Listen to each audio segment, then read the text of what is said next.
You may know Jeremy Bentham as the father of utilitarianism. The Panopticon, his 1791 prison design, certainly holds some of the same elements. Foucault describes it better than I would be able to.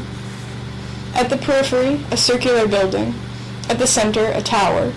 Peripheric building is divided into cells. They have two windows, one on the outside, corresponding to the windows of the tower.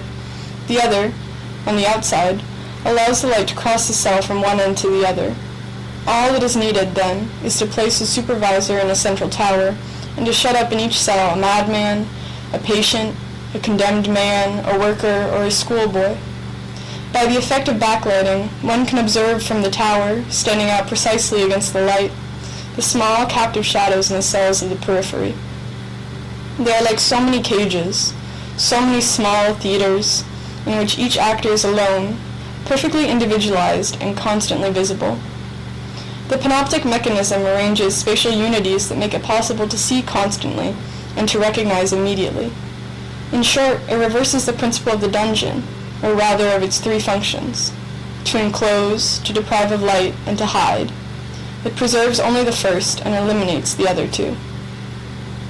However, this sort of constant visibility, unavoidable and normalized to the modern woman and notorious students in their open-air amphitheater of a school, isn't what distinguishes the panopticon today. Instead, what's novel is the function of the tower in the center. While the cells are completely visible, the windows to the tower are blackened. The guard can see out, but the prisoners cannot see in. They have no way of telling if the guard is looking at them, so they behave as if he always is. There's no need for the dozens of guards that would formerly be needed to corral inmates, because each prisoner creates a guard within their own mind. Foucault, in his book Discipline and Punish, brought the panopticon back to the forefront of popular consciousness by arguing that it was not just an architectural design, but a blueprint for the entire way power is constructed in what he calls a disciplinary society.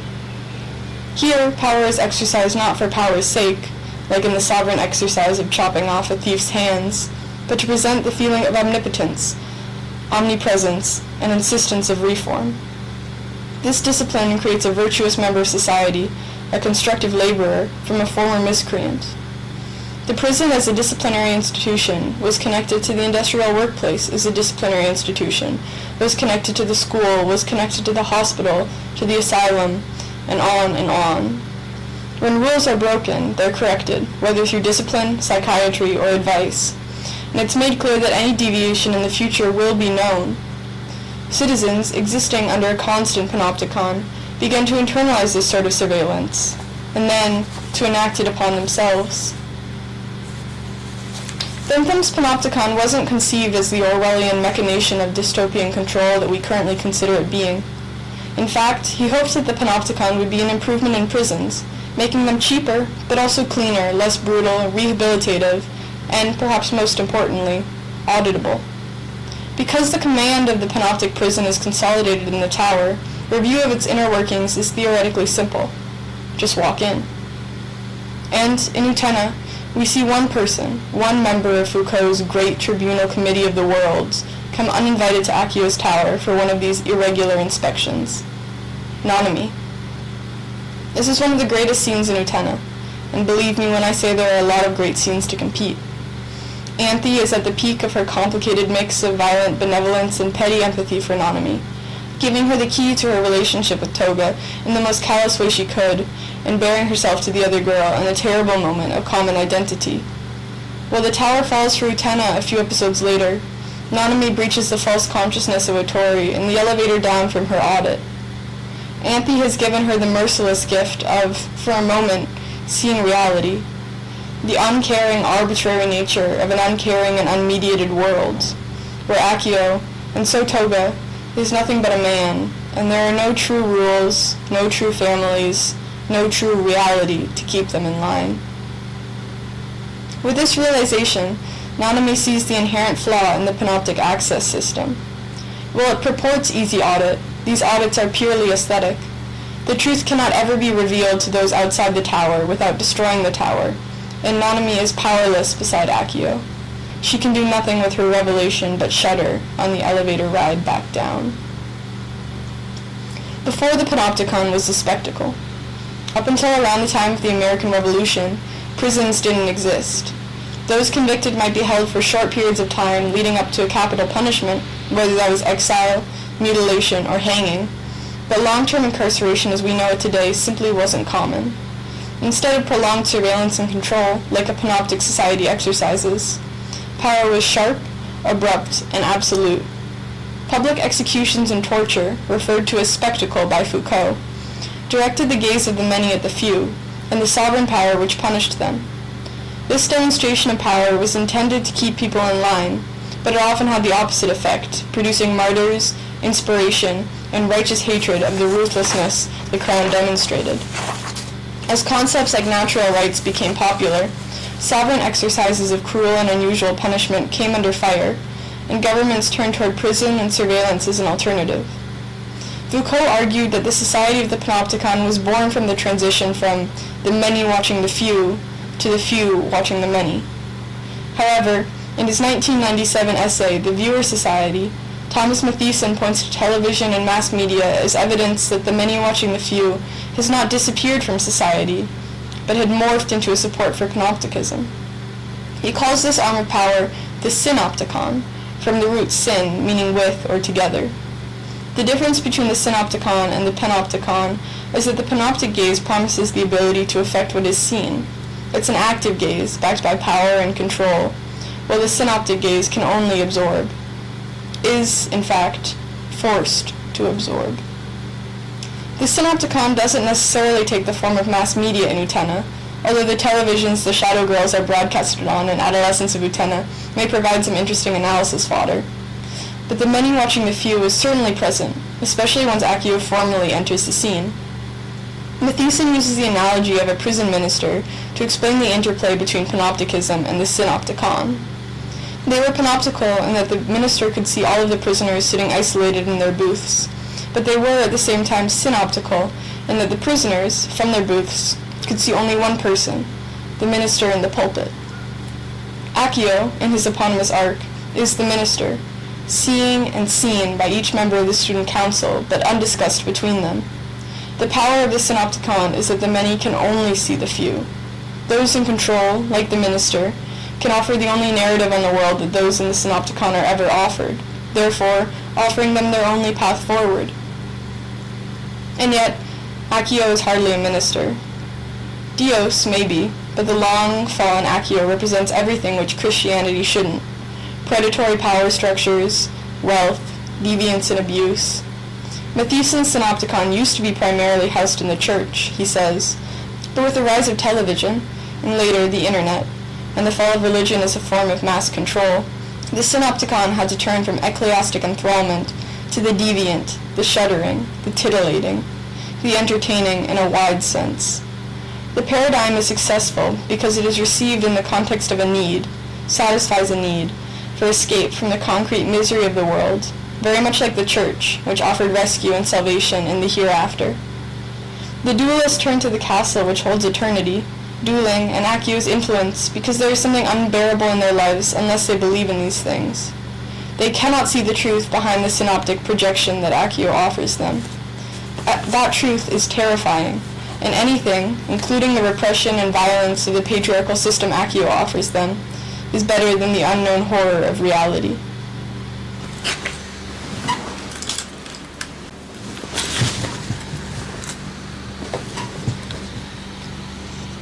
The panopticon and the synopticon are both about carefully directed gaze. The panopticon attempts to see everything. A gaze directed everywhere, and the synopticon creates a very specific narrative which it invites a gaze toward. In Revolutionary Girl Utena, though, our question is not where does the gaze land, but what does it obscure or overlook. A queer theoretical lens doesn't look for queer identity in a piece, which we can easily find in Ikuhara's work, but an emphasis on what is obscured, queered, from the viewer. To be queer is, fundamentally, to be other. From a theoretical lens, it doesn't necessarily refer to sex or gender, although these are the aspects of otherness which queer theory focuses on. Formerly, in a sovereign power structure, the deviant, the queer, is exiled, killed, removed completely. However, as a society evolves into a disciplinary society, and the panoptic gaze is implemented in the psyches of the young, deviance is no longer removed but reformed. Saionji is not truly expelled from Otori, but disciplined and returned. The queer is no longer exiled from the system which despises them, but straightened. While formerly the event of their exile or execution made the queer part of spectacle, a disciplinary society aims to remove the fact of queerness entirely. But, of course, they can never be fully successful, and Otori is rich with, to reference Freud, the repressed queer libido. In Freudian theory, libido is the energy which motivates all human movement. It's naturally oriented toward sex, but as children age, they learn to repress that libido and transform it into productivity. At Otori, the hopes and fears and anxieties and desires of the dualists, that queer and undesirable libido, is repressed and transformed into productivity in the form of the swords which chain Anthe, keeping the witch at bay and allowing for the orderly society that Otori requires to function. Repression is never absolute, though. What queer libido can't be fully expressed in society is reflected, distorted, in its subconscious. Saionji and Toga share a motorcycle and then a bike. Shiori pulls a sword from Jui's chest. Nanami becomes a cow at Anthe's hand, and a prime rib at her brother's. Ikuhara shows us the queerness which sits underneath the patriarchal society, that which cannot be shown explicitly, or the entire tower will come crumbling down, but which can never be truly hidden. But Freudian analysis is not quite in style anymore. If we return to queer studies, we can find a similar theory to apply. Jose Esteban Munoz's queer ephemera. Queerness can't be recorded the way normative stories are, because the recording holds a twofold danger. First, the imminent danger to the queer person should the proof of queerness become public, and second, the danger to the system of deviation being visible. Instead, they're archived by the miscellanea which surrounds them. As Munoz describes, the ephemera is the remains that are often embedded in queer acts. In both stories we tell one another and communicative physical gestures, such as the cool look of a street cruise, a lingering handshake between recent acquaintances, or a mannish strut of a particularly confident woman. The power of Utena and Anthe's relationship rests in the ephemera between them, their silences, the touch of their hands. The same way some people watch Revolutionary Girl Utena and come away with the understanding that Utena and Anthe were only friends, and not especially good ones. Queer ephemera is caught by the panoptic gaze, but not understood. Queer ephemera is caught by the panoptic gaze, but not understood. Still, whether you call these coded looks and language repressed libidinal energy or queer ephemera, they're seen, both by us, the viewers, and by Akio, the surveiller. What we're looking for, the true queerness at the center of Utena, is what is completely absent from the gaze.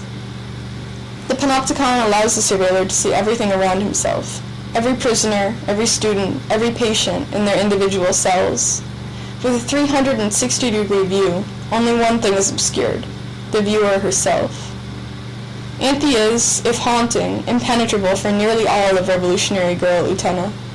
As a tool both of Akio's surveillance and his creation of Synopticon, she isn't laid bare to the narrative the way Utena and the Student Council are.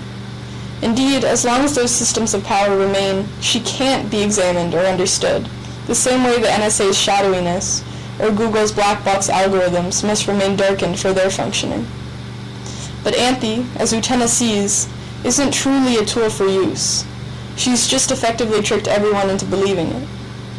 All of Otori, the entire false consciousness, false reality, social structure, and glue trap that Akio has created for the school, or, depending on your reading, that Anthe has created for Dios, relies on the functional understanding of Anthe as an impenetrable algorithm, a device into which adolescent desires are fed, and distorted, controlling manipulations are returned.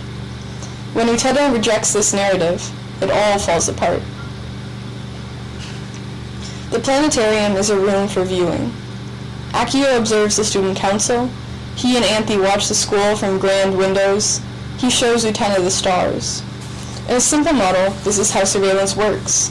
simply observing phenomena which exist outside the effects of the surveiller. But, as we've learned from both the panopticon's mind-warming conformance effects, the intentional manipulations of the synopticon, and the coded language of queerness, this observation isn't so simple.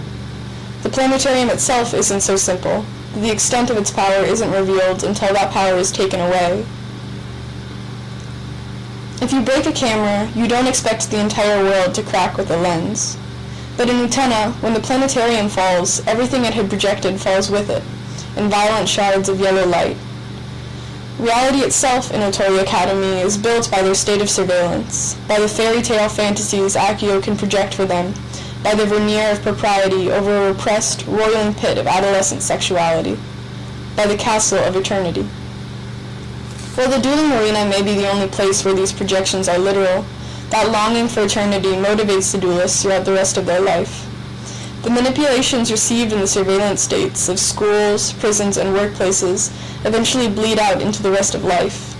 Ikuhara could never have anticipated the omnipresent surveillance of the digital age, but the social pressure to self-surveil, or laterally surveil, has been present since the systems bore themselves, and will be present as long as they last. Eternity is a lofty word, fitting for Utena's roses, but it gets at something very real. A desire for stability, safety, and longevity, values that we see motivate a great deal of the surveillance we sift through in our daily lives. Schools install CCTV and discipline students in an effort to retain stability. The wealthy install home security systems for safety. Every action of the U.S. government, the NSA, the CIA, and the FBI is to ensure the longevity of the empire, and, here's the important bit, the empire's power. When Utena asks, but what will become of Himemiya, she's asking the most important question that can be asked in a surveillance society. Surveillance is power. It's the power to decide who is safe and who they are safe from. At the U.S.-Mexico border, one of the most egregious testing grounds of humanity-defying surveillance technology, ICE has decided that it is American citizens who must be kept safe from Hispanic migrants. In wealthy white neighborhoods, the police have decided that those wealthy white residents must be kept safe from black men. In international relations, American power, influence, and technology must be kept safe from Chinese infringement, or Israeli citizens and land must be kept safe from Hamas or Iran. In Akio's case, the prince and princess are safe from the witch. But then, what becomes of the witch? What becomes of the migrants? What becomes of the black Americans? What becomes of the Chinese citizens and the Palestinians? In response to Utena's question and her pronounced hatred of the panopticon, Akio says, "Someone as young as yourself may not see the value the planetarium has." He assumes her hatred is disillusionment, the childish realization that her desire for eternity, safety, and security was actually longing for the power of surveillance, the ability to control others, and that one day she'll come around and embrace that desire, or accept that the price of safety is being a princess and complicit in these systems. But Utena's hatred of the room has nothing to do with herself. Her hatred of it is the way it symbolizes and facilitates the abuse of her best friend. This human connection is what the surveiller cannot understand. Surveillance breaks people into data points and roles, and data points are tools. You can't love a data point any more than you can love a shovel or a camera. Toga may love Nanami and Sayonji, but as long as he wants to come into Akio's role of panoptic overseer, he must destroy that affection. The part of Akio who loves Anthe, Dios, cannot see her as a tool, and so had to die for Akio to be an effective manipulator. But Utena refuses to let Anthe be a tool in her pursuit of eternity. She gives up not only the princess promise of safety, but her princehood for Anthe, the potential to control the system that she finds herself mired in. For the first time, Anthe is not a black box algorithm or a receptacle for repression, not a signifier of another's identity or an object to project upon, but a person. And the tower, which was always held aloft by her belief in it, falls.